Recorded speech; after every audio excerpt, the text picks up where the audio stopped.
Hello and welcome to this joint event of the Better Life Lab at New America and A Better Balance, exploring this unprecedented crisis of care. I'm Bridget Schulte, the director of the Better Life Lab. Today, this is truly an unprecedented moment, an inflection point both of crisis and opportunity for action. The pandemic has shown what families, women, and caregivers have known for decades, that the United States does not make it easy, or in some cases even possible, for people to combine work and care responsibilities without penalty or risk of economic precarity. And that those who do this vital work, this vital care work, child care workers, early education teachers, and home care workers, most of whom are women and women of color, they have for too long been overlooked, undervalued, and paid poverty wages. So today we'll be hearing from people on the front lines who struggle every day with work and care in a way that so many policymakers don't. And we'll talk about their fight for work-family justice. We'll also hear from two speakers and a panel of experts exploring the way out of this crisis and how to ensure a just and equitable recovery. Our first speaker is positioned directly at this historic inflection point. Heather Boucher is a member of the Council of Economic Advisors in the Biden administration, which has just unveiled an ambitious $2 trillion infrastructure plan that includes some care infrastructure and promises more investment in such human infrastructure to come. So Heather is also the co-founder of the Washington Center for Equitable Growth and is one of the nation's most influential voices on economic policy and a leading economist who focuses on the intersection between economic inequality, growth, and public policy.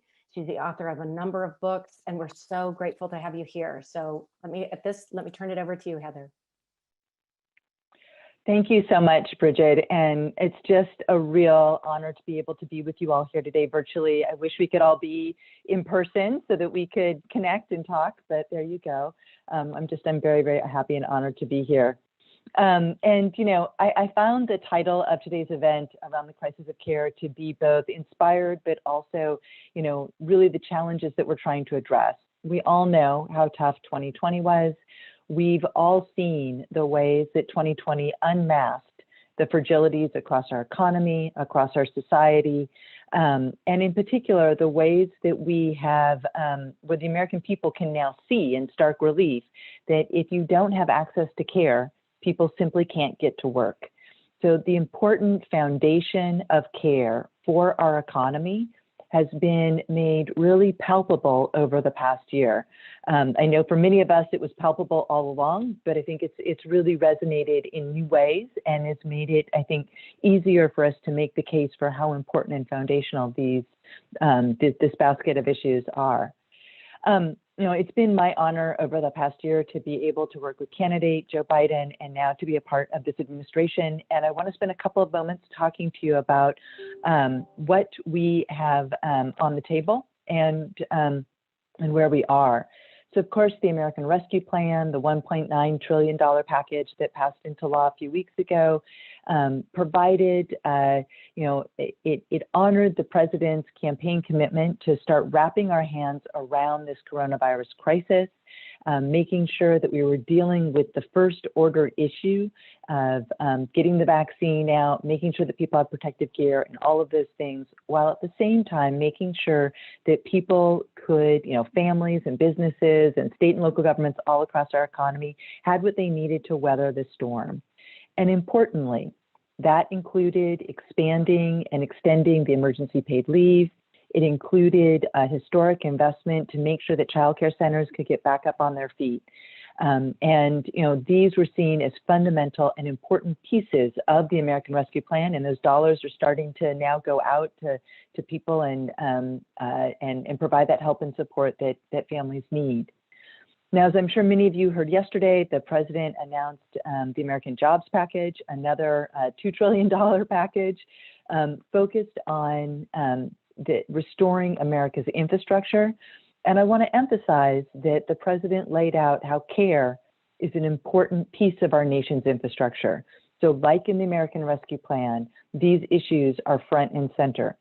So in that plan, there is additional money to expand the building of childcare centers and to make sure that those centers are resilient and that they not only address the needs of care, but that we're making them in a way that they can withstand the ravages of climate change in the decades to come, that we're refurbishing schools and again, making sure that we're attending to issues around ventilation and making sure that these are stable for years to come.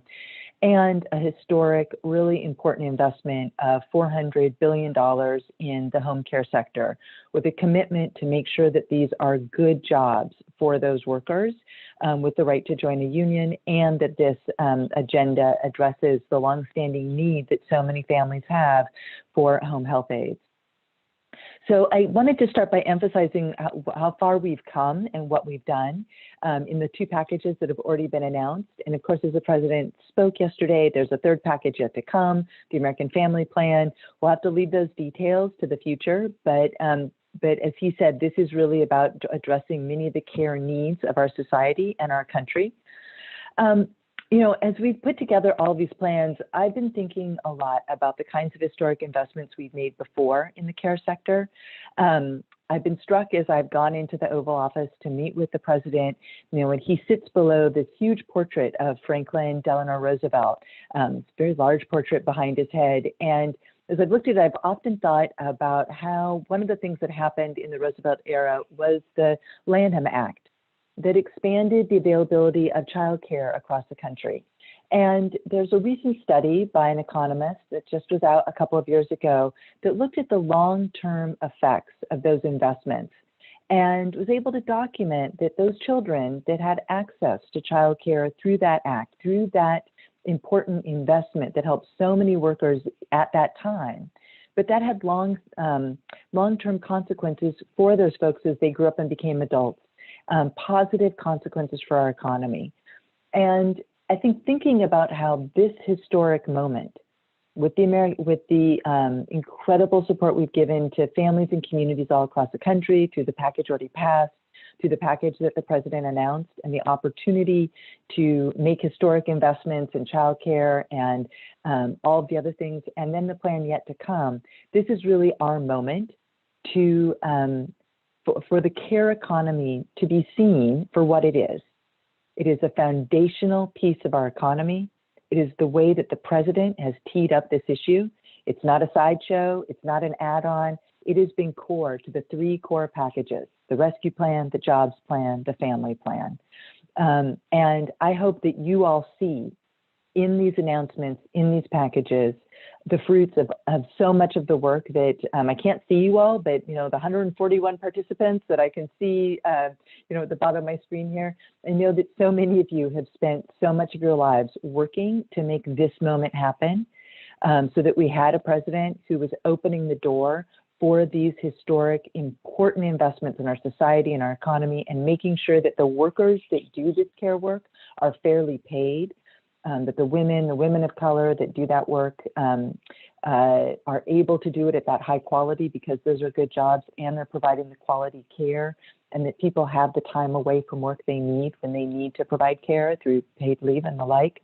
That you see that this is that this moment is because of your hard work and your success.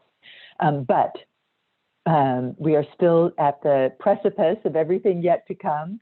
So I think the major investments that the president has outlined and has said he will outline in the weeks to come are really an opportunity for us to come together and talk about what's important to the American people, how important care infrastructure is to our economy, to our society, to the communities that we are all from, and to the workers that do this really important work, and the workers who rely on the care infrastructure to be able to do their jobs.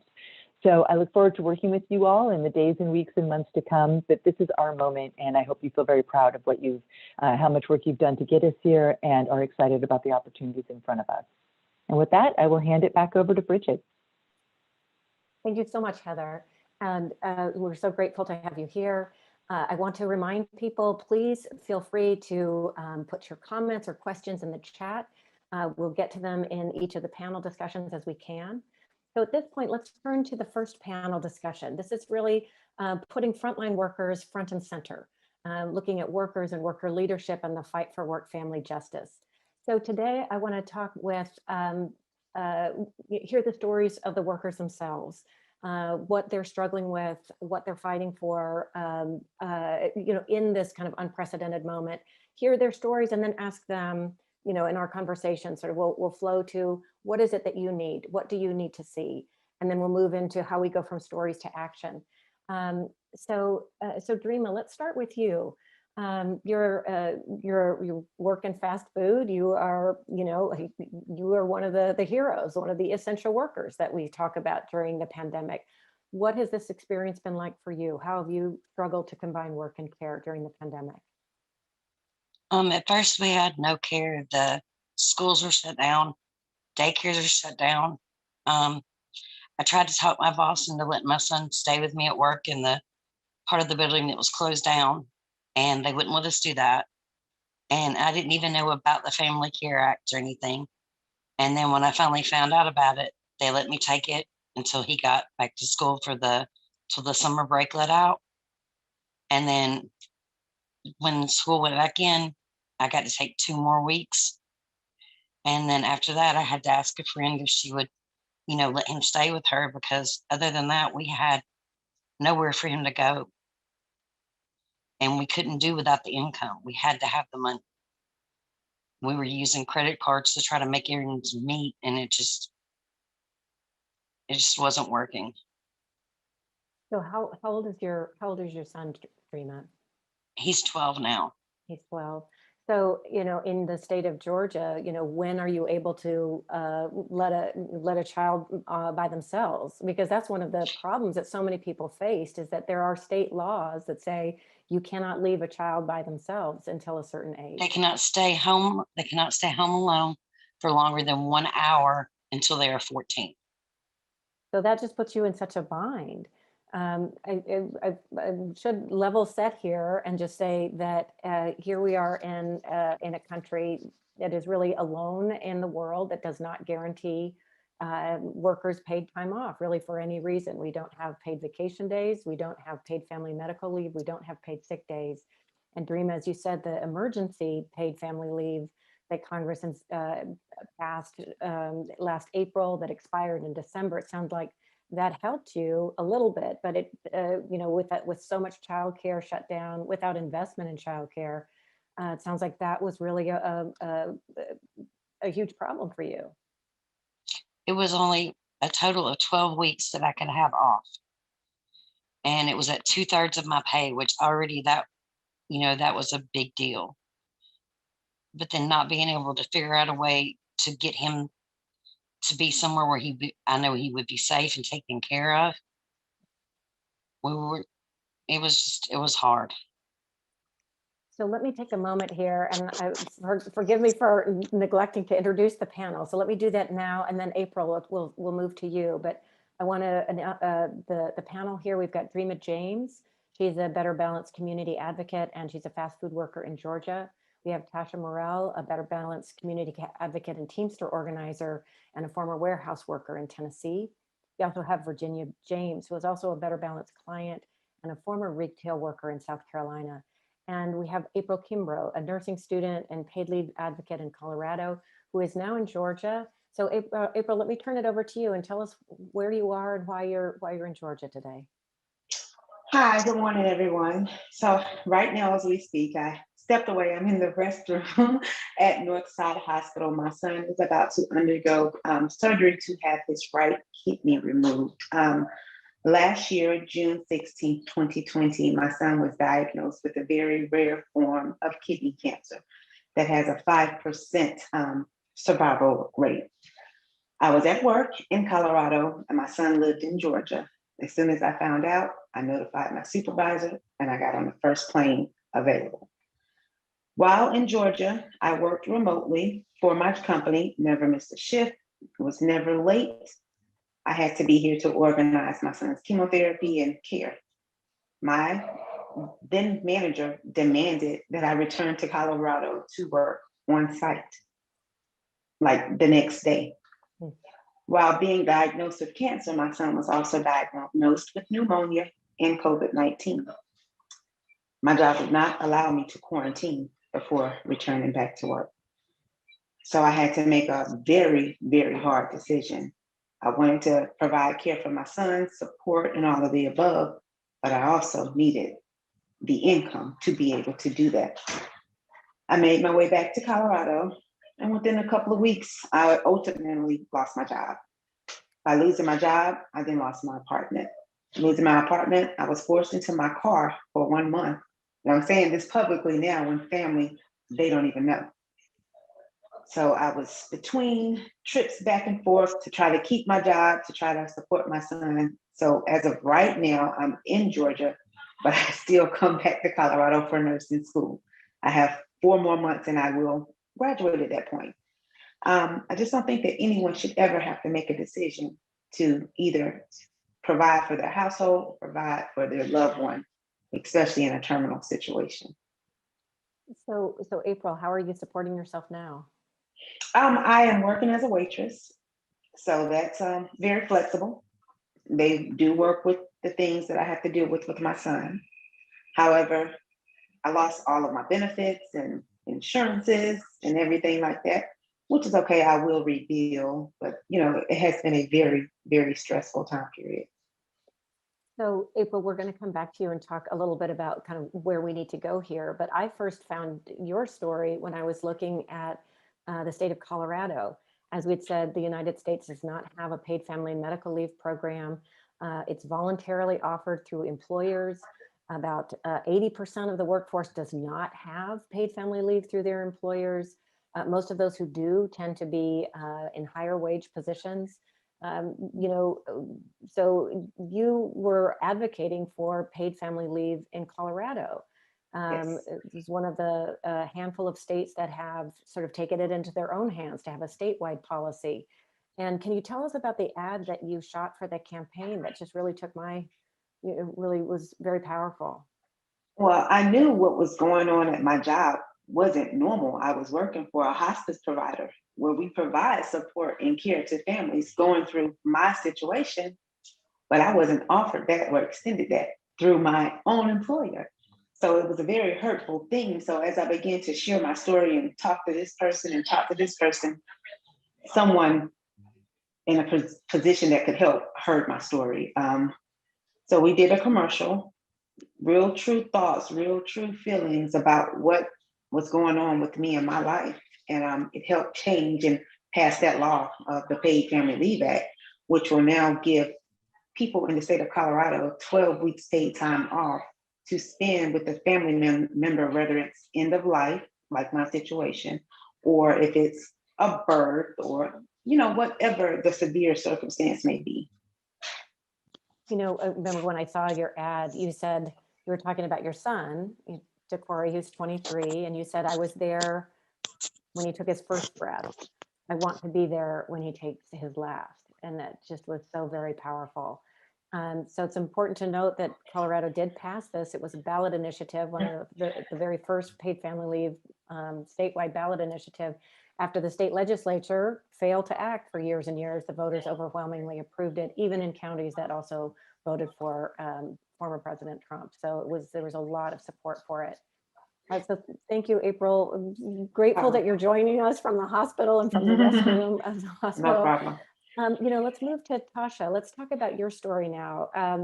Your story is one that, many people don't even think about. It's really about how difficult it is for pregnant workers to stay on the job, to get the accommodations that they need to enable them to keep working. Can you tell us your story? Yes, ma'am. Hello again. My name is Tasha Morrell, and I'm a wife for 17 years and a mother of 2 boys. I worked for a company called it was Newbury, then it turned into XPO Logistics. I am a former worker there. Now I am a Teamsters organizer. My job at this warehouse was always physical and emotional, draining.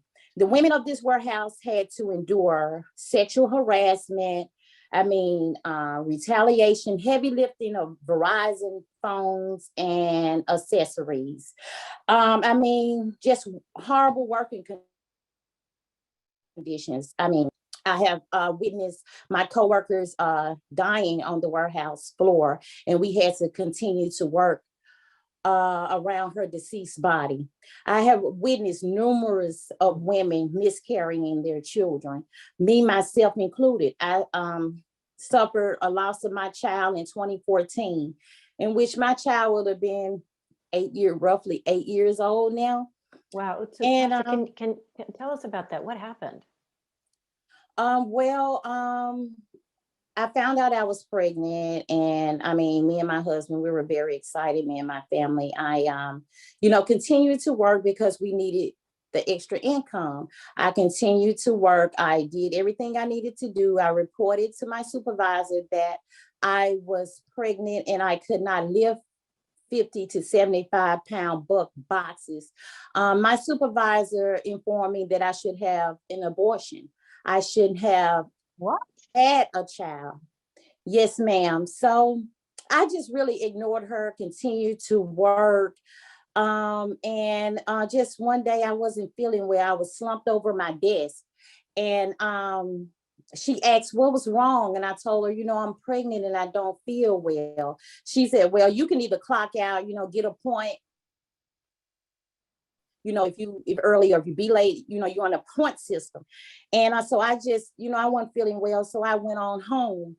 And early that morning, I tried to get up. I mean, blood was everywhere, getting my kids ready for school. I real bad. I mean, and it's still traumatizing because they had to see me go through the blood, the sweat, the tears, the hurt. And, and to get to the hospital to be told that it's nothing they can do. So I mainly had to let my miscarriage pass through while I was at home. So Tasha, what did you need? What would have made that really tragic situation different for you? And first of all, I'm just so sorry to hear that happened. Well, thank you. Not only me, when I said numerous of women had children in their warehouse, all we needed was a little time. Just a little time, just a little accommodation. I mean, they could have accommodated us because it was different areas in that warehouse that they could have. They just did. And they just refused to care. And so I feel like if they just gave us just a little time, you could have, gone for light duty instead of lifting heavy boxes, that you could have done different kind of work. You could have taken breaks when you needed it, but you didn't get any of that? No, I didn't. Well, not, normal breaks. I mean, just think about the working condition. It wasn't a heated building. It wasn't an air conditioned building. So we had to work 14 to 15 hours a day, 6-7 days a week. And I mean, and they didn't want to accommodate you. It's either work or go home or lose your job. Wow. So Tasha, we're going to come back to you. I'm going to do a round robin of what everybody wants to see, kind of how do we move into action. But at this point, let's go to you, Virginia. So tell us your story, that you are like, you, like so many people during COVID, you have been, working kind of a front line, if you will, essential worker. Tell us your story and what happened to you and what you needed. And Virginia, you'll have to take yourself off of mute. There you go. Hi. Starting my story, I worked for Walmart for 10 years before I was terminated. I have severe asthma and I'm a diabetic. At that time, I didn't know that I had congestive heart failure. Walmart works on a point system. As of today, it is 5 days. You cannot miss 5 days in 6 months before you're terminated. My situation, they knew about my asthma and my diabetes. I told my managers that I needed to check my sugar periodically and do my nebulizer. They allowed me to use their office. So they knew exactly what was going on with me. I had to leave one day and go home because I just was feeling really, really bad. My sugar was really high. I got to a red light. I fell asleep at the red light. Just thank God I made it home alive Yeah. to my child, um, who was 10 at the time, 9, 10 years old at the time. So I ended up going to see my doctor, called her, got an appointment, went to see my doctor. She took me off of work for 5 days. They needed to bring my sugar down and get my asthma back under control. I called out every day for the 5 days. On the 5th day, when I called, the manager told me that I was no longer viable to the company because I had to take so many days off. So I ended up, at that time, it was 9 points, accumulating 9 points, and they terminated me. Mm. Due to the termination, like I said, my son was either 8 or 9 at the time. This growing young man, anybody know about kids, they grow real rapidly. I didn't have money to buy clothes for him. I couldn't pay my rent. I actually had to go and cry to my mother to help me pay my rent. Thank God I have the mother that I have. She did help me pay my rent. It was horrible. It was the most hurtful thing in the world to have a company that you work for 10 years. And it's not lack of job performance. It's because you have an illness that you can't control. Mm. Like taking leave, you had to have 1,000 hours in to be able to take intermittent leave. If you don't have that 1,000 hours in, you cannot take leave. So you make the decision, go to work to take care of my family or lose my job. And no one should have to go through that. No one. So we've got just a few minutes left. So let's work backwards this time. And each of you, I want you to say like a couple things, like, for the policymakers, for people in power, what do they need to do? What would make your life and people in situations like yours, what would make a difference? Virginia, let's start with you. You talk about, you needed time to take care of yourself. You didn't have any, did you have paid sick days? Many workers do not paid family leave. What would you have needed then? What would you say to policymakers that you need now? I would say is the one, intermittent leave for critical illness should not go by point hours. The doctor verify that you have this illness, you should be able to get intermittent leave for however long, which most illness is lifelong. That's needed. That is needed. The point system, that is cruel, especially for people that works very hard. Walmart does not take doctors' excuses.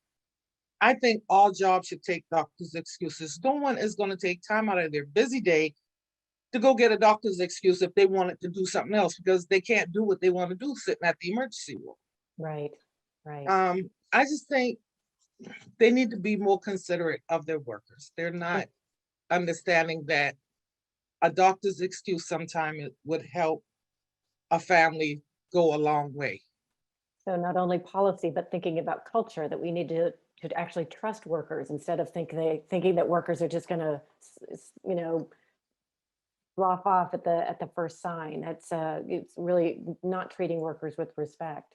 Tasha, Right. What about you? What would you have needed then? What would you say to policymakers you need now, or people in that situation need? Just going on my journey, that's the main reason why I joined the Teamsters Union. I organize and advocate for the working class, making people and their family lives better. In the light of this COVID, pregnant women need reasonable accommodations now. It could be a matter of life and death. So, women are forced to make impossible choices between caring and caring for their family. We need policies and safe nets that support women. We just need open-minded people and open-minded companies that's willing to take that step and make a change. Recently in 2020, Tennessee passed the law for the pregnant women, accommodating pregnant women. And, and it's just, that's why I fight. I will continue to fight, so that women no longer has to go through the things that I had to go through of losing my child. So I fight. I'll continue to fight and advocate for pregnant women. You were talking about the Pregnant Workers Fairness Act, which Tennessee Yes, passed. ma'am. It's one of a handful of states, and there is an effort at the federal level to try to pass that similar law. So thank you so much. April, let's go to you. What is it that you would need, and people in your situation? What would you say to policymakers? I think definitely there should be some type of paid time off to handle situations like this. You can't be a good employee if you're at work consumed with these thoughts. I'm not there, I'm missing something. You should be given the time off, even if it's an intermittent thing, to handle those personal obligations and return to work without the risk of losing your job. I walked on eggshells every single day while at desk. So I don't think anyone should have to choose between caring for a family member and their job. Okay, thank you, April. And Dreama, let's finish with you. What do you need? What would you tell policymakers that, what kind of action do they need to take? That it shouldn't be that we have to choose between our families and our jobs. Our children come first. That's where our future is. That's everything about us. And we shouldn't have to make a choice between not having a job or our kids. All right. Well, I want to thank all of the panelists today, Dreama, April, Tasha, Virginia. Thank you so much for being with us and sharing your stories. I hope you'll be able to stay on as we have more conversation and questions. And now I'm delighted to introduce our next honored speaker. We're so delighted to have Jocelyn Fry with us. She's a senior fellow at American Progress, where her work focuses on a wide range of women's issues, including work-family balance, pay equity, and women's leadership. Prior to joining American Progress, she served in the Obama administration. She's also been the general counsel of the National Partnership for Women and Families. She's just an excellent expert in women's economic security, women's rights. We're so delighted to have you here, Jocelyn. So I'll turn it over to you now. Well, thank you so much, Bridget. And thank you for the invitation to be here. It's great to be with all of you.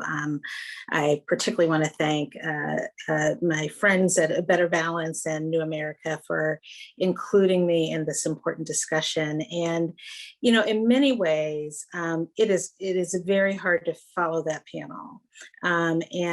The marching orders that we need were really laid out in clear and I think extraordinarily compelling fashion by each of the panelists. And, I want to share a couple of thoughts as we transition into the policy discussion. But, I think where I would start is that the theme of this event and focusing on the crisis of care is so timely at a moment when we are talking about infrastructure, about economic recovery, and really sort of resetting the nation's priorities. And if nothing else, we should have seen from the pandemic, as Heather alluded to at the outset, that one of the most glaring features of the pandemic has been the policy failures that have been on full display, and really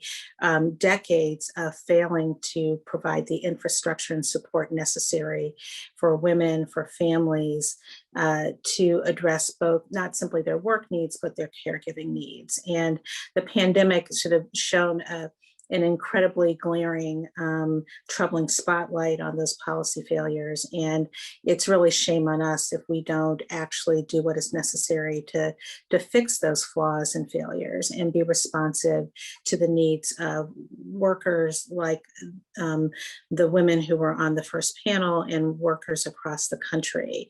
And so I think, this moment is really about doing a reset.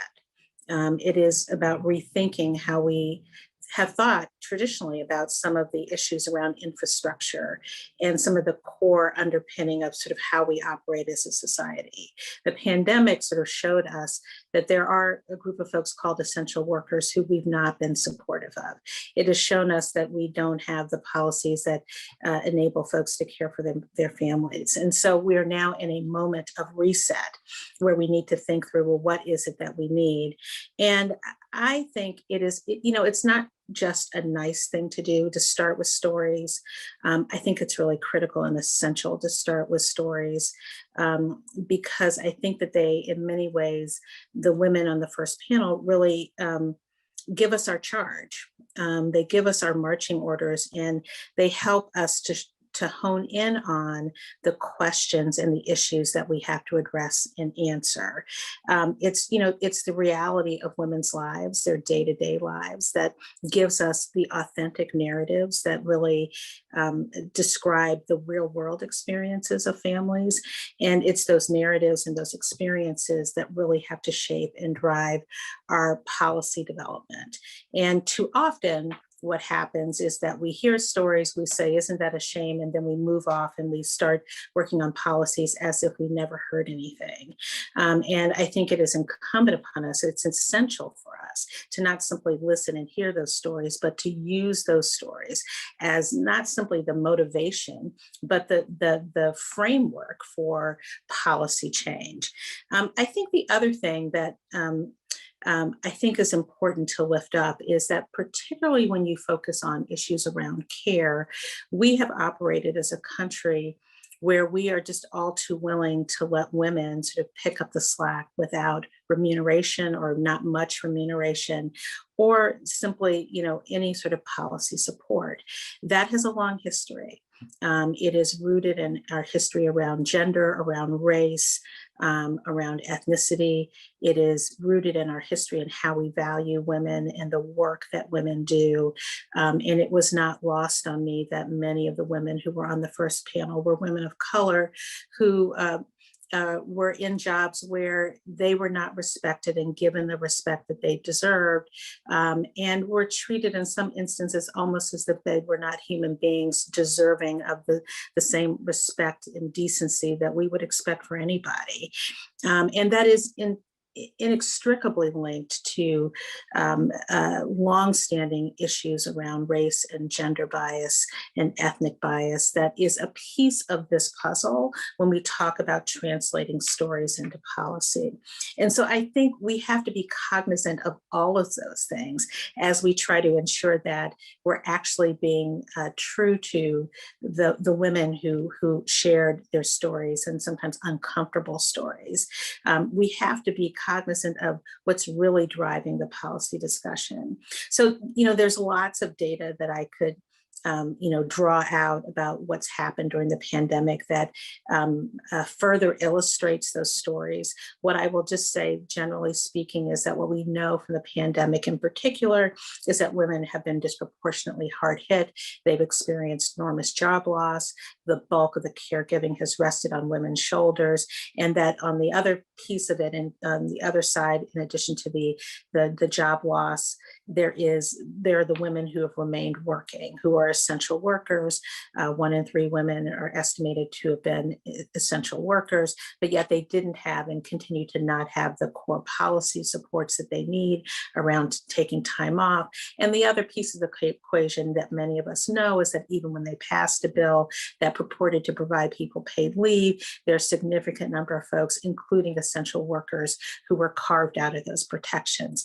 So we have a long, unfortunate history of relying on women to do work that we're not really willing to support them in and provide the policy supports that are necessary for them to function in their families in a way that makes sense. And so I want to draw out a couple of themes that I think have to undergird sort of the policy discussion going forward, in addition to building on the very good policy ideas that were named by all of the panelists in the first discussion. I think there are a couple things that are clear to me. One is that in the future policy discussion, you have to center women in the conversation.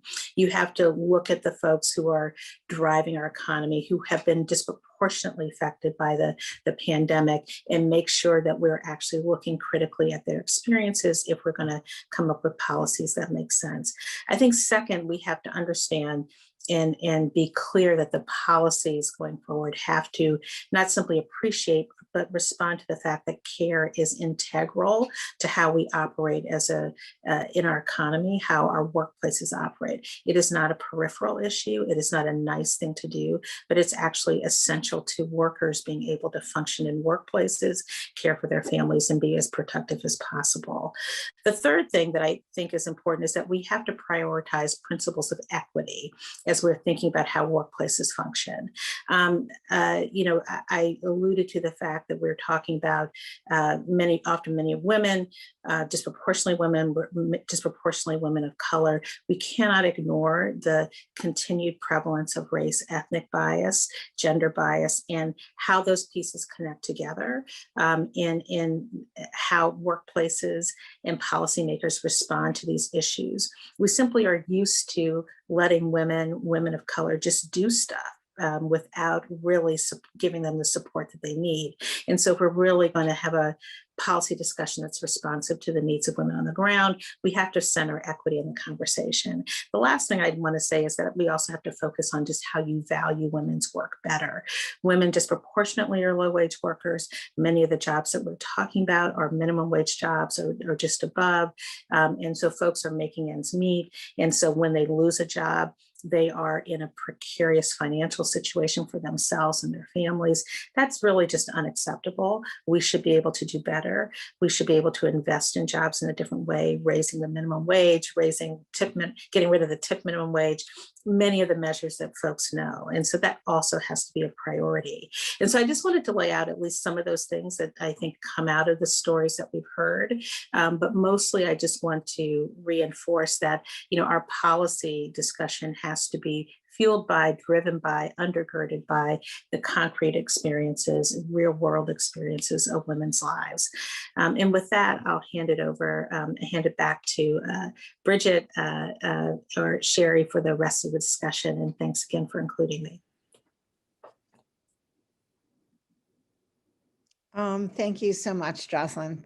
Thank you. Those are great remarks. My name is Sherry Lewant, and I am co-president and co-founder of A Better Balance, and I'll be moderating the next panel. I want to first of all thank all the women on panel one for sharing those stories. They really are amazing stories, and Jocelyn is 100% right.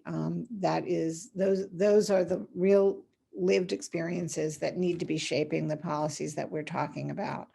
As both Heather and Jocelyn said, the pandemic has really laid bare the desperate need this nation has to create an infrastructure that enables workers to care for their families in ordinary times, as well as in the extraordinary times we're going through right now.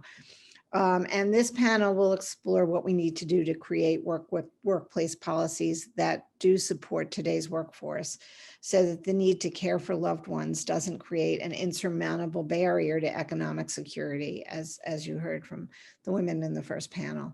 How to do that in a way that brings together various stakeholders and is inclusive and recognizes that gender and racial equity have to be central are some of the themes that we wanted to talk about. My organization, Better Balance, has done a lot of work in the States on issues of paid family and medical leave, paid sick time, pregnancy accommodations, child care, and fair scheduling.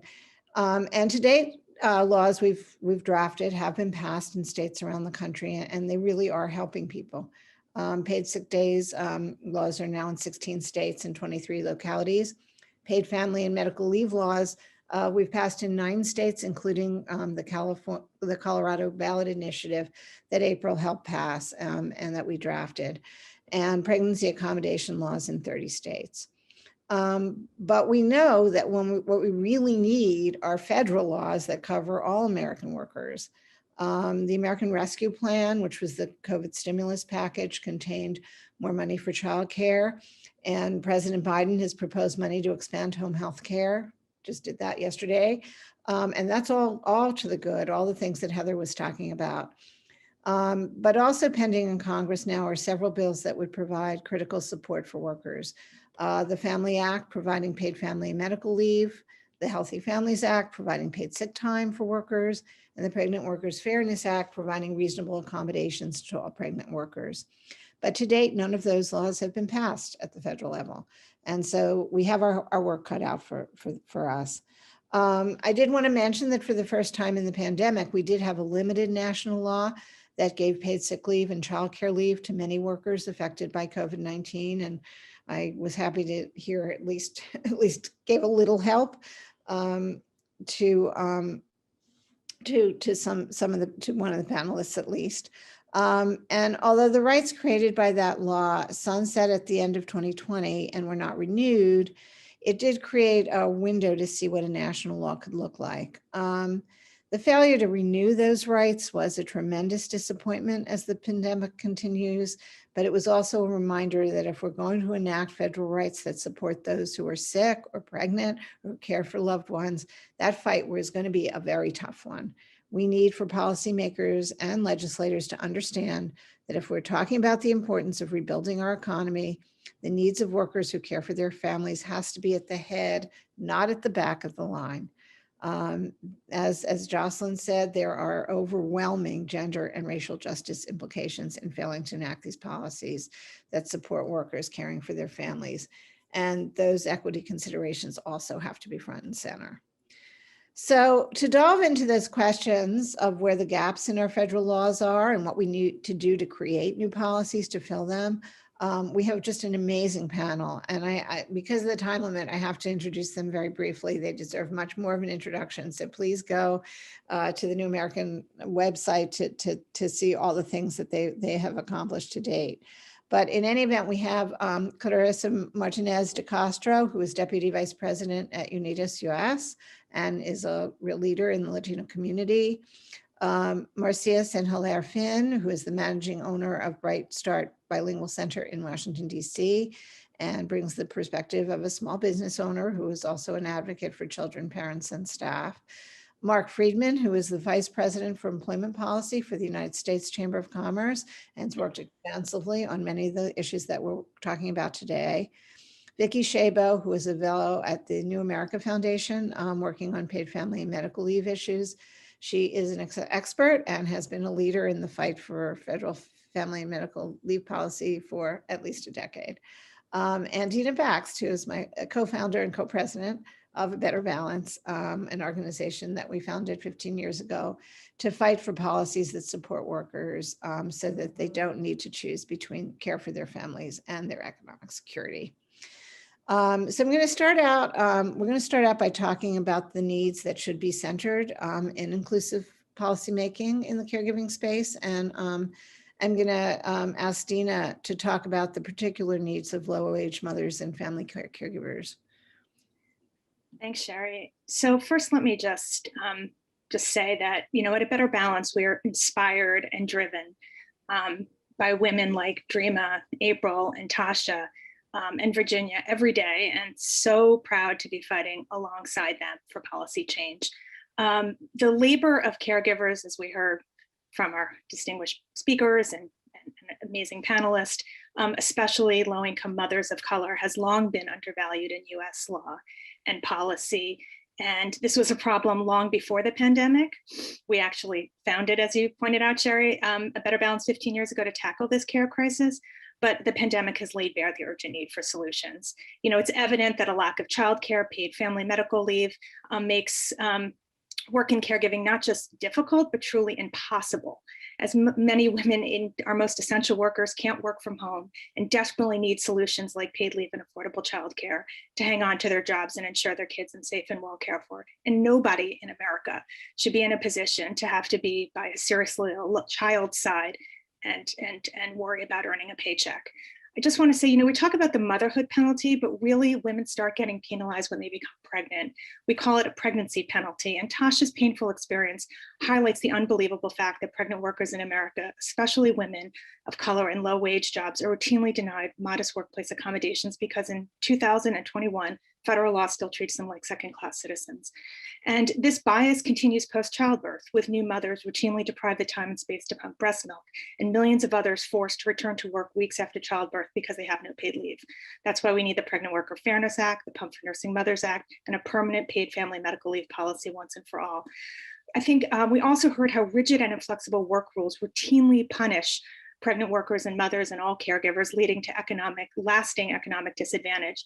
I always think about the New York City mother who needed to modify her work schedule by 15 minutes to get her special needs child on the school bus, but instead was placed on the overnight shift. We know from a recent survey we conducted with the Comptroller's office in New York that moms of color in low-wage jobs not only have the least access to workplace flexibility, but they're far more likely to experience retaliation for requesting it.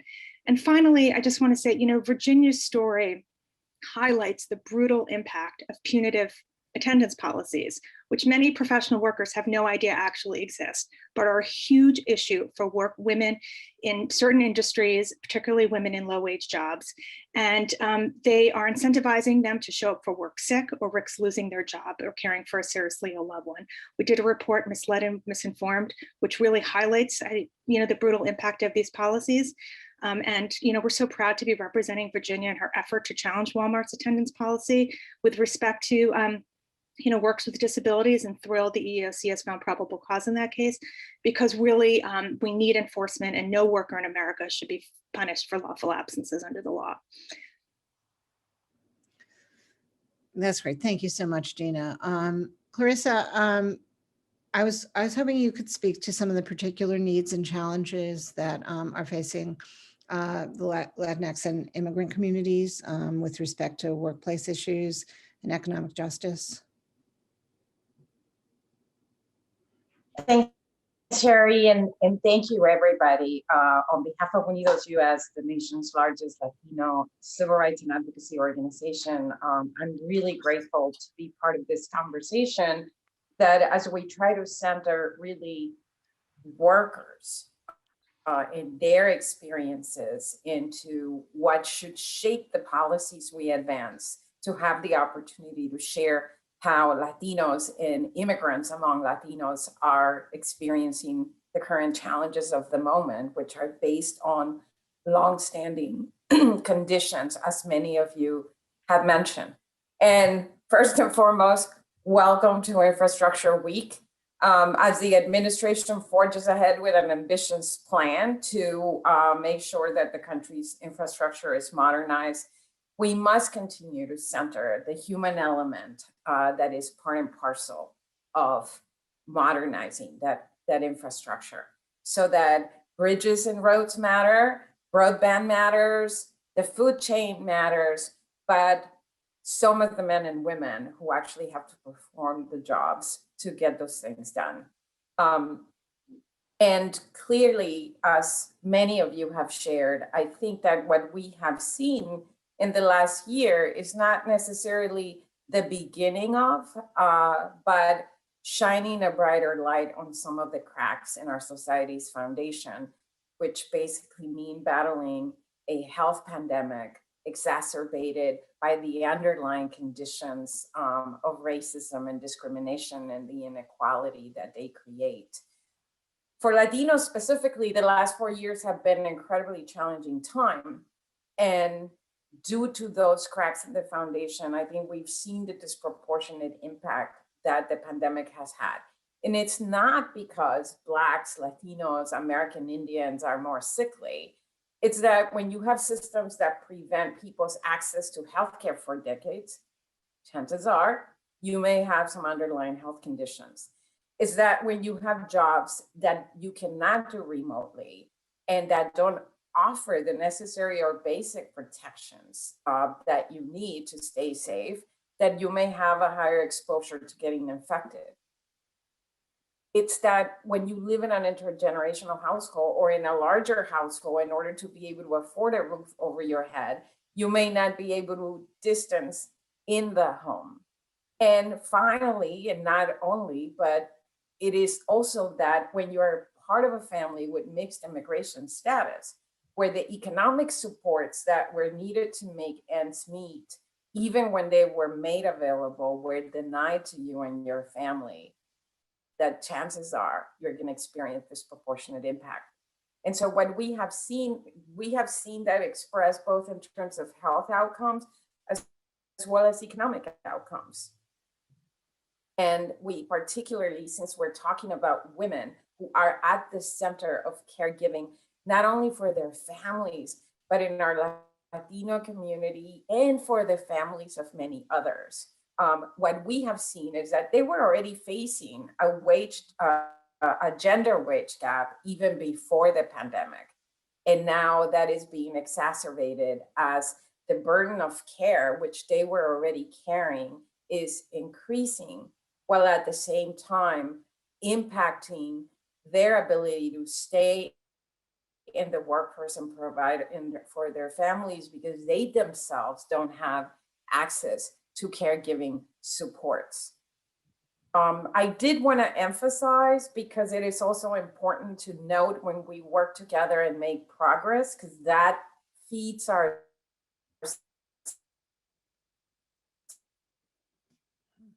souls to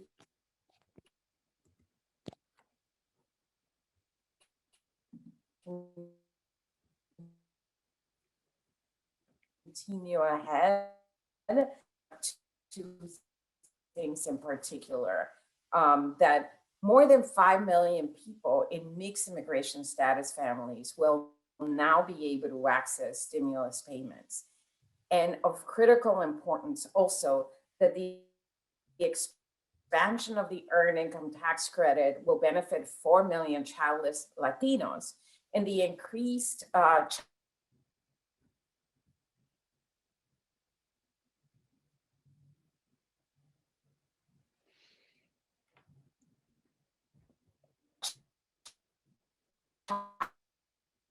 tax credit.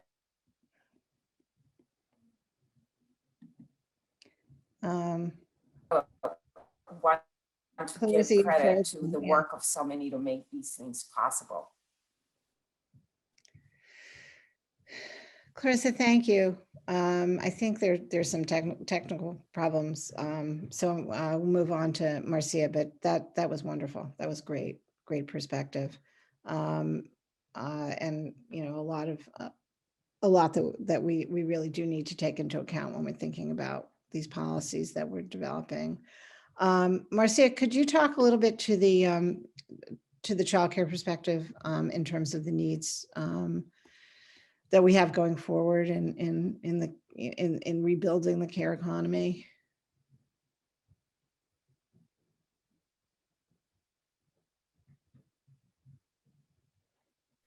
I'm sorry, I had to find a good spot. I was having in and out issues with my technology. So I'm moving on. Era, we're all having problems, I know. Sorry. Oh my goodness. Yeah. Yeah, everyone understands. Okay, good. Okay, good. I'm glad you can hear me. I was getting a little nervous. I was like, oh my goodness. All right, anyhow, yeah, so thank you for having me here today. I am delighted to be part of this panel and to be part of the solution to find national paid family leave and paid sick leave and pregnancy accommodation. In respect to childcare, like we've all said, I don't want to be redundant that, we've seen how childcare is very essential. And since that's not a service that can be provided from a distance, I think even more attention should be given to it, that the providers, the early childhood educators that provide that service should be respected in terms of being offered better wages, better paid time off, better benefits, so we can take care of our future leaders. And one of the things I am very proud to be an early childhood leader and owner, because I think that we do a very important job. And for too long, we have not, childcare has not been seen and still is not being seen until now, how essential and how important it is, because we are the ones, impacting the lives of children and creating the future leaders. The same children that we tend to think are not important are the ones that are going to dictate our policies and procedures tomorrow. It is scary to me when that is not taken seriously. So I think we've advocating for national paid family leave, paid pregnancy accommodation, and also paid sick time definitely really speaks volumes for early childhood education. It will really increase the respect in early childhood and see the importance that it has been, but has never been recognized as. So definitely, I would love to see that being made into law across the board. Thank you, Marcia. Thanks so much. And Vicky, maybe you could talk a little bit also about paid family leave and the policies that we need to include to make that and the other policies we're discussing equitable and inclusive. Sure. Thanks. I'm really excited about this event and the voices that it's bringing together, particularly centering the workers at the beginning. But I think what we have seen through this pandemic is all of the different threads that weren't working before, whether they weren't working for workers who were entirely excluded because of immigration status, whether for low-income, low-wage mothers and women of color because of rules or private sector practices that weren't inclusive of the caregiving needs that they had, whether a small business owner, particularly in the childcare sector like Marcia, who needed more investment before and needs it now, and the parents that they serve. And we haven't yet gotten to Mark, but we will. And I know that there's a large business case here too, a larger business case. So, this is, I think we heard Heather say beautifully, sort of a critical moment for rescue and rebuilding with a focus on job creation and supports for families and the way that all contributes to creating a stronger economy. And I think what we've seen is that we can't do that without creating workforce policies that recognize people have lives at home that require either them to provide care or to find affordable care for their loved ones, and to continue bringing income into their families. We've seen, that women's labor force participation is just as essential to the economy as women's household income wages are to their incomes and to their families' sustainability. So this is a key moment. I think it's really exciting to see the years of policy progress at the state and local levels and the evidence that has been generated from those policies and the difference that they can make for women, for all caregivers in outcomes, health and economic outcomes for children and families, the important role that they've played in bolstering small businesses in a number of states, and the effects that they've had overall in labor force participation and earnings, and how we can now use this moment to ladder up those lessons to the federal level, and thinking about how we create a national paid family and medical leave policy that reflects lessons of the states, including around equity principles like affordability, so ensuring that benefits are high enough for workers and particularly low-wage workers to be able to use them, that they are gender equal. We've had all women speaking so far, and there's one man on this panel, but this is not just a women's issue, this is a family issue. Men want to be able to provide more caregiving. The Better Life Lab has done some great research on men in caregiving recently, and I encourage folks to look at that.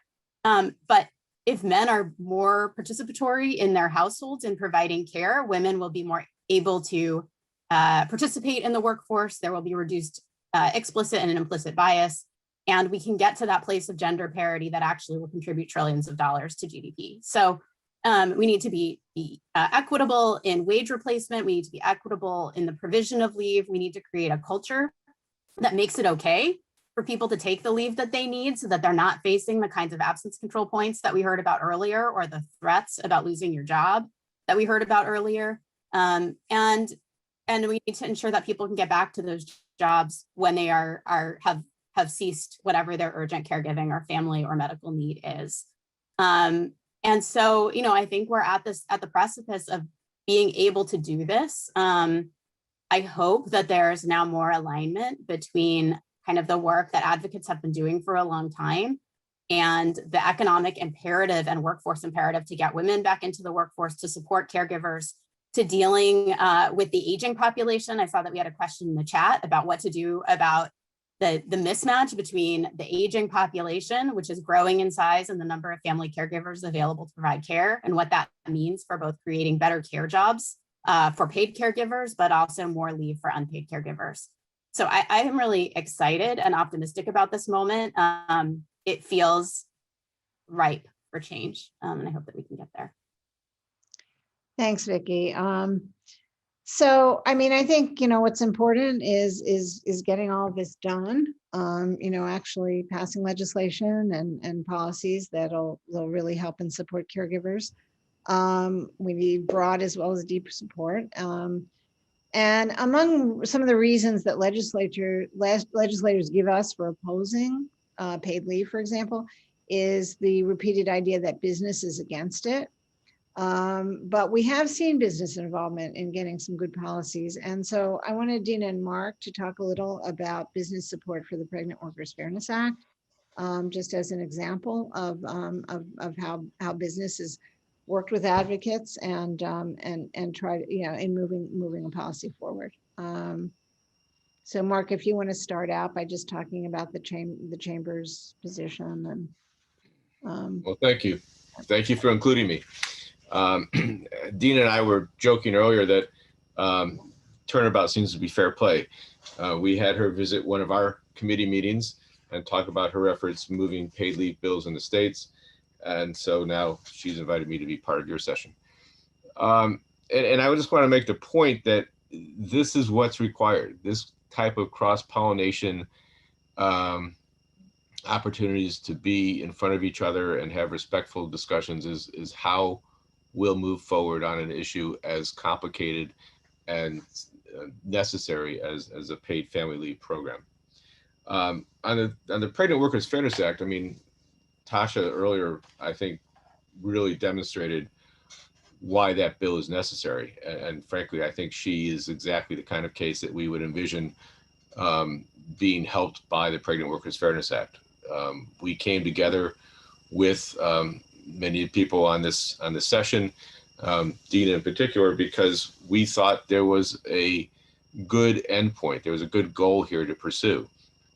And to the credit of our friends on the other side, they found a way to work with us and we found a way to work with them. We came together in good faith to try and find a solution. And I'm very proud of where we've ended up. I think it really reflects the interests of all parties, and yet gives pregnant women in the workplace a really good path towards getting accommodations and relief from the situations like what Tasha described.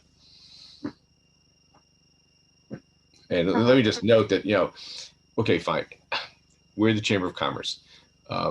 We're not a normal participant in these conversations, and I'm sure that some people had to get used to seeing us in these conversations.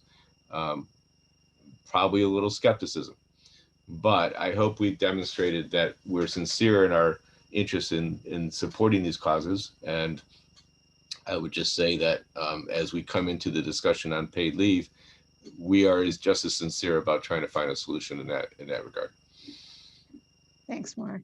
That's really helpful. Dina, if you Sure. could talk about, just briefly, because we're kind of running into time problems. But if you could talk about how important, the importance of what Mark was just talking about in terms of pushing forward the federal PWFA. Look, having the support of the U.S. Chamber on the Pregnant Workers Fairness Act has been instrumental to the movement thus far, on the bill. It's been crucial having the chamber make the business case, explain, why clarity in the law is so important, why this is not a job killer, but actually critical for helping women stay, healthy and attached to the workforce. Some of the very arguments that we're making around paid leave. And, I think that, I think Mark really talked about a good faith dialogue. I think that certainly was true in the last couple of years. We were really committed to seeing if we could find common ground without compromising our core values. I mean, we weren't willing to compromise on those pieces that would undermine key protections for pregnant workers. And I'm really proud that we wound up with a bill that I think added clarity, but didn't compromise that. And I think part of that is from our perspective was not just because the chamber or folks love pregnant workers, is because we learned also from years of working in the states and around the country how this problem plays out for workers on the ground. And we worked state by state with business leaders to really understand their concerns and address their misconceptions. We slogged away from New York City to Massachusetts to Kentucky to Tennessee. And not just to pass, but to implement the law, understands where they work, understand which provisions are critical, and not just on paper, but in practice. So I think that's been really important. And just a shout out to our Southern office, who's just done remarkable work in moving this bill. I think having, a leader from the Kentucky Chamber of Commerce testify at our first hearing on the Pregnant Worker Fairness Act was incredibly valuable. So just huge thanks to the chamber and to other business leaders, but for really speaking up for the importance of this issue, and hopeful we'll get there on other issues such as paid leave. Thanks, Dina. So moving forward, it would be great if this panel could talk about the most important issues, which I think we've surfaced to a certain extent already. But also, what do we need to move them, and how are we going to move them forward? Vicki, if you want to start out by talking about state of play on leave, that would be great. Sure. So just to set the baseline, I don't know that anybody's actually said this yet, but prior to the pandemic, there were about 110 million workers that did not have dedicated paid family leave through their employers, about 80% of the workforce. About 60% that don't have short-term medical leave through their employers, and access is much, much lower for low-wage workers. There are, I think, as you said, Sherry, 9 states plus DC that have implemented paid family and medical leave laws. They've each gotten better in terms of wage replacement, in terms of the definition of family, in terms of innovations in the duration of leave. And those innovations have been built on the evidence that's shown what has and hasn't worked for lower wage workers in particular. And for those without protection of FMLA, which carves out a lot of people from job protections. So, what we are looking for at the federal level is a comprehensive national permanent paid family and medical leave law that covers the birth or adoption of a child or the placement of a foster child, the ability for a worker to care for a seriously ill, injured, or disabled loved one, the ability to deal with your own serious health condition, and for the same military caregiving purposes that are covered by the Unpaid Family and Medical Leave Act. This was a need well before COVID. This is an even more dire need because of COVID. We now have a whole bunch of people who now have a new chronic condition or who need to care for people with chronic conditions. And the income inequality that pre-existed, the job quality conditions that pre-existed have gotten worse. So this is an urgent need. We can't come through a pandemic, I would argue, without implementing a national paid family and medical leave law. And so the state of play is, Congress experimented with this one model of emergency paid leave, which was requiring some employers to provide it, carving a whole bunch of others out, including the employers of workers who were on the front lines in large retail establishments and food establishments and warehouses during the pandemic, and then providing them tax credits. We've seen from state evidence that it would have been much more effective to have a national program that covered all working people, no matter where they lived or their job, or whether they were a traditional employee or a gig worker. If that had been in place prior to COVID, we would have been in much better shape. And that's what we need coming out of this experience. It's exciting to hear that the second phase of the president's plan, the press, the New York Times, and the Washington Post are reporting that a national paid family and medical leave law will be included, or program will be included in the second phase of the Build Back Better plan that the president's announcing. During the campaign, the Biden-Harris campaigns each endorsed at least 12 weeks of paid family and medical leave funded in a sustainable, ongoing way. So I'm excited to see what that looks like. Obviously, we're in a highly divided Congress. And so the best and most likely way to pass this will be through the reconciliation process. But even that, I think, is going to require the coming together and alignment of a lot of different stakeholders to make the case that this is, central to families, that families are central to the economy, and that that paid leave can be a benefit for both businesses and large and small, and for workers.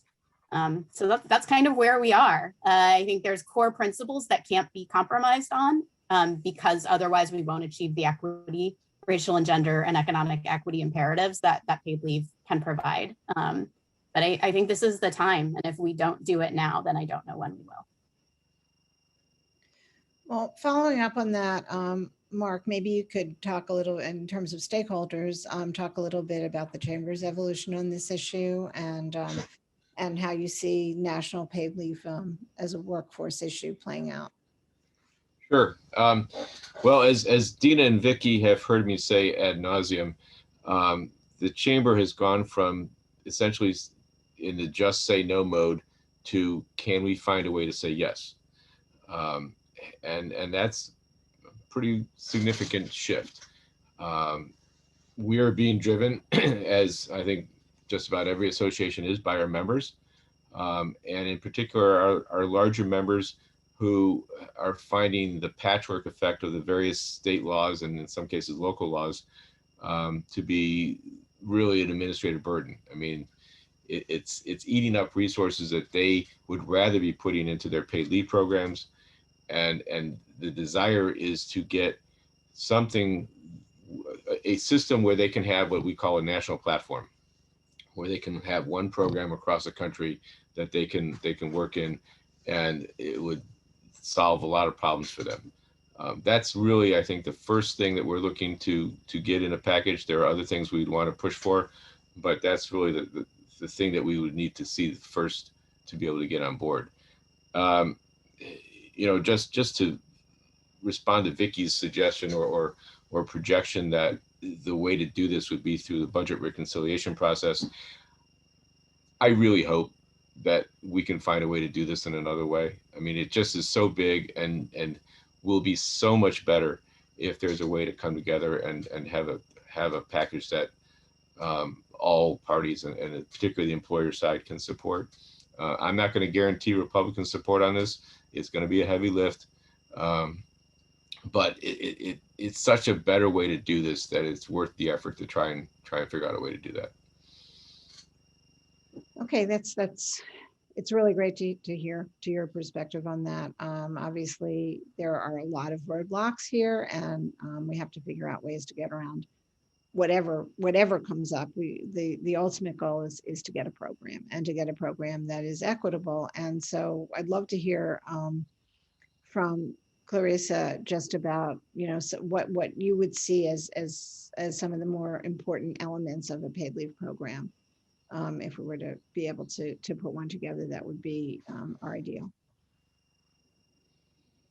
Thank you. And first, I want to say that I welcome Mark, and I think that it makes complete sense for the U.S. Chamber of Commerce to be a stakeholder, after all, in ensuring that we have a stable, thriving, and strong U.S. workforce, because that's good for business. So very happy that they're part of this effort. And look, America's Latino community has one of the highest labor force participation rates of any other racial or ethnic group.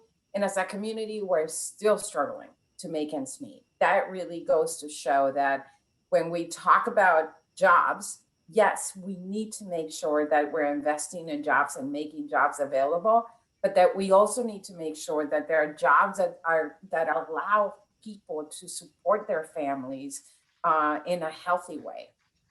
So already before the pandemic, most Latinos did not have the security needed to take time off from work, whether it was because they were sick or to take care of a loved ones. Actually, the lowest level of access to those kinds of policies. And we talked about the burden of care, particularly among Latina women, to take care of their families. So if you combine that with not having access to any paid sick leave or paid family leave, then you can see the forces that are contributing to the exodus of Latinas having to leave the workforce in order to tackle that burden of care. So those policies are really important. And the things we talked about today, these are not intractable challenges, right? We need to ensure that economic relief and assistance, even the one that we are able to get through, that actually reaches the most impacted. And that also means not only communities of color, but the women within those communities of color.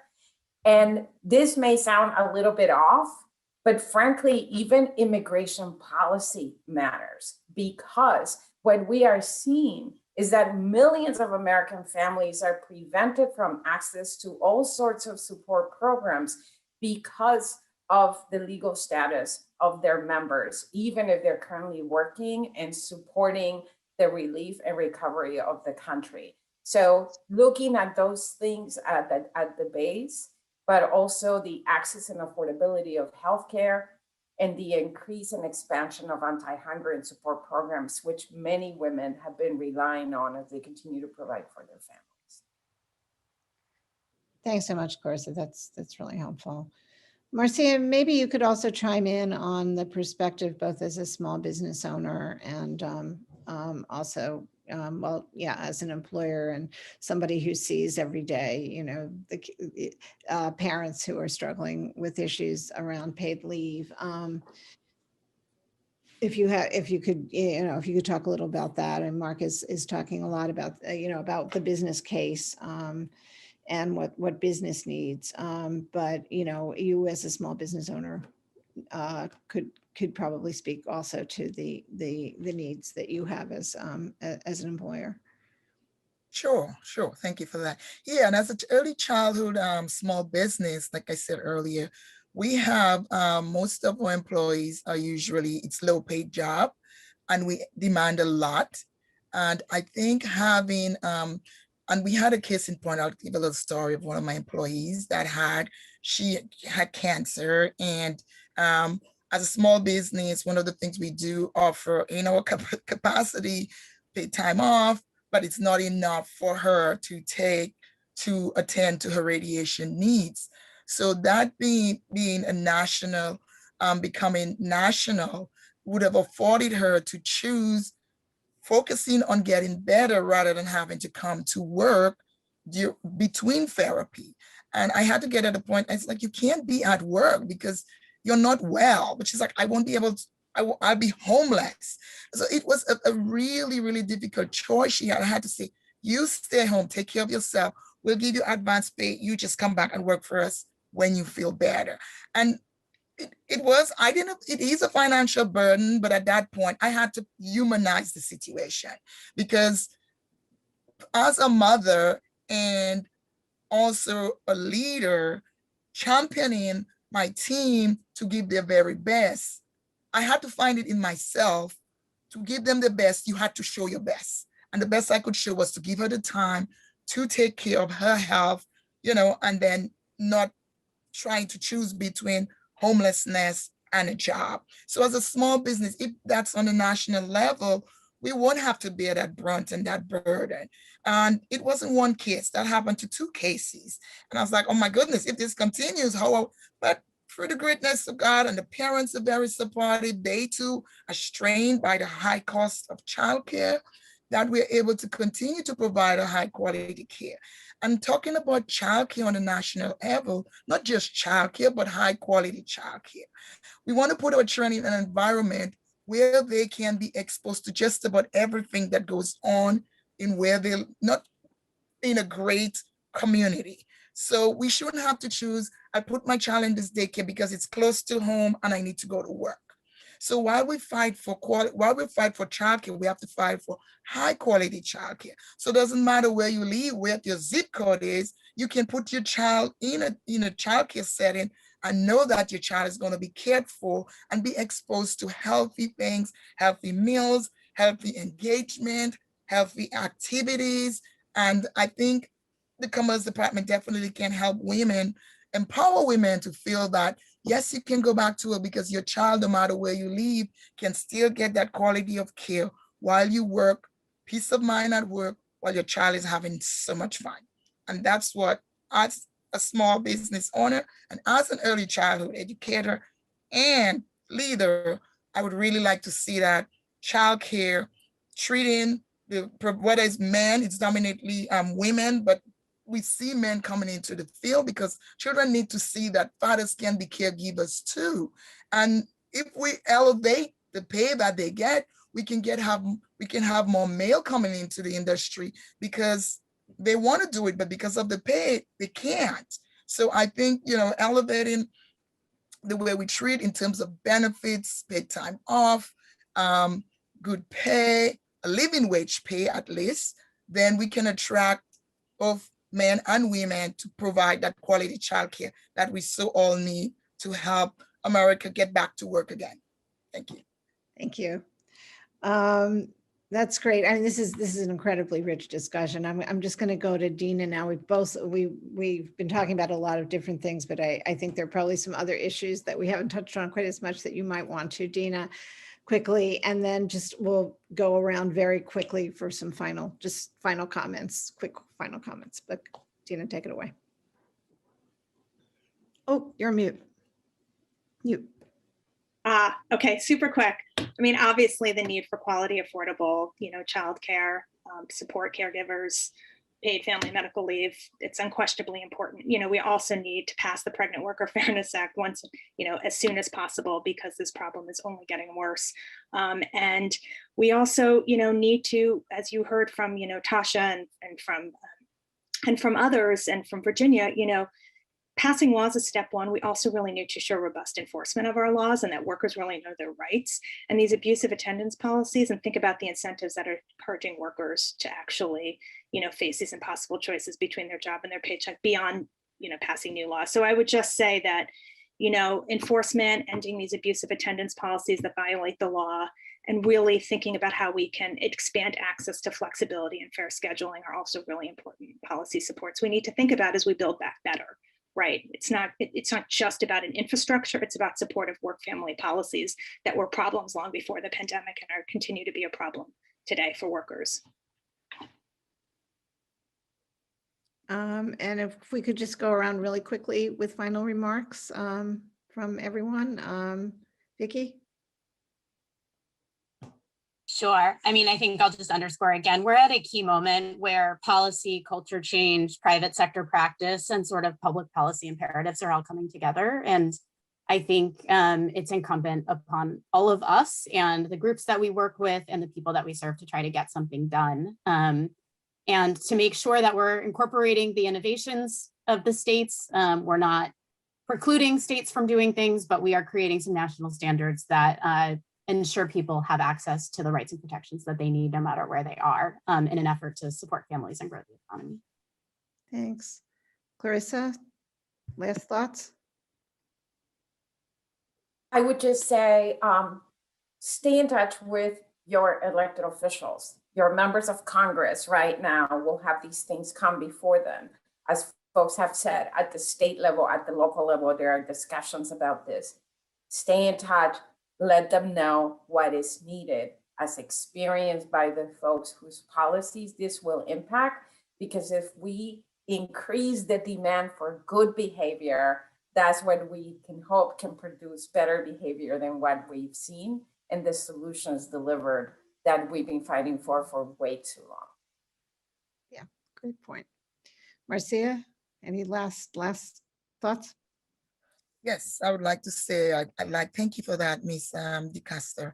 Definitely, I want to stay in touch with lawmakers to make them to really see and not just be childcare be a fleece, in fact, but that childcare credit be given directly to parents rather than through the government block grants, because it's only given to a certain portion of the population, but it to be widely spread so that everyone gets fair credit for childcare, and also in terms of workers, also that small businesses, and I'm glad that there is employee retention credit being given to small businesses right now, especially during this pandemic, and hopefully that can continue on some level, even not at this level, but at some level, so employees can get better pay, because it's very important to retain the best and brightest that they are paid equitably. So I would love to see that be a permanent issue and not just fleecing because of the pandemic that we're in.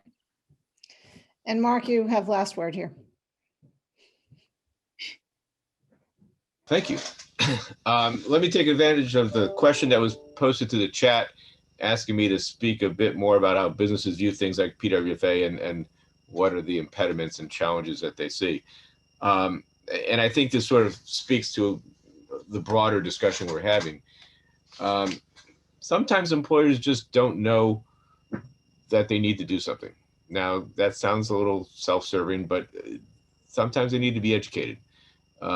The beauty of the PWFA is it builds on an already understood concept from the ADA, and it brings clarity to something that's really right now quite confusing in the wake of a Supreme Court decision. And so that's why we like the law, because it brings clarity and it relies on processes that employers should already know how to work with. So that's a good model to follow. The paid leave question is more complicated. No question about it. I think there's a way to get to a compromise bill, to a solution that we can all support. As others have said, we're in a new world on paid leave. The pandemic has certainly shown us that more people need leave for different reasons. We have more variations on leave coming online. The earth has not stopped spinning on its axis. So, you know, we're taking note of this, and we're coming to the table trying to say, let's figure out how to move forward in a way that we can all support, because this is too important to have it done, I think, on a one-sided model. I really do believe, you know, call me naive, call me an optimist, I really do believe there's an opportunity to find a mutually agreeable solution here. Thank you so much. Thank you to everybody. I know, you know, there are questions in the chat, and I really apologize, but we are kind of over time. But please, like, you can contact any of us. There's one question about how grassroots organizer can get involved. Please contact us. We are in touch with people in the States and at the federal level. Anybody who wants to, you know, ask questions or get more information, any of the panelists here, and definitely New America and A Better Balance is available to answer those questions, or to talk to anybody who wants to talk some more. So thank you so much for joining us today. And really, we're asking all of you to join us in the fight at the federal level for better workplace policies that support families and caregivers, the things that we've been talking about today, the things that you heard from the first panel that people really, really need. And specifically join us and the Paid Leave for All campaign to try to get paid family and medical leave over the finish line, the Healthy Families Act, sick days over the finish line, join ABB and trying, and over 200 other organizations in trying to get the Pregnant Worker Fairness Act passed at the federal level. As well as pushing for better childcare policies and better ways of funding, the things that Marcia was talking about, and also, as we've alluded to a little bit, the need for home health care. So again, thank you so much for being with us for this this panel. I think it's been great. I think you know, everyone has really contributed a lot, and this has been recorded, so. Anybody who wants to hear it again can. Again, thanks to all the panelists, panel 1 and panel 2, and to Jocelyn and Heather as well.